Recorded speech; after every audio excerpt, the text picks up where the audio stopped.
ఏడుపు కొట్టు మొహాలు గుంపు ఈ దరిద్రులందరినీ బయటికి పంపించమన్నాడు. ఆ ఇంట్లోంచి మొత్తం అర్జెంట్గా వీళ్ళందరినీ బయటికి పంపించు. వీళ్ళు మామూలు ఏడుపులోళ్ళు కాదు, వీళ్ళు మ్యూజిక్లు వేసుకుని ఏడిసే రకాలు వీళ్ళు ఏడుపులో ఎంజాయ్ చేసే రకాలు వీళ్ళు. మళ్ళీ ఫ్లూట్లో వాయించుకుంటా ఏడిసేవాళ్ళు వీళ్ళు. ఫ్లూట్ ఎందుకు అనుకున్నావు? ఏడిసేవాడు ఇంకొంచెం ఎంకరేజ్ చేయడానికి. మామూలుగా నడిచేవాడు వీళ్ళ ఫ్లూట్ అని ఏడవడానికి అన్నమాట. ఏడుపుల్ని ఎంకరేజ్ చేసే దరిద్రపు వ్యవహారం ఇదంతా.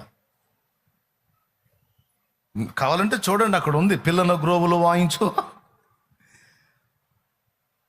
శవం దగ్గర పిల్లన గ్రోవ్ ఏంటి అంటే, పిల్లన గ్రోవిలో దుఃఖస్వరం వినిపిస్తే, సాడ్ మ్యూజిక్ వేస్తే ఏడుపు రానోడి కూడా వచ్చింది. ఇక అక్కడ రాగానే ఇక ఆ మ్యూజిక్, ఆ ఫ్లూట్ బిట్ తగలంగానే ఏడుతాడు ఆటోమేటిక్.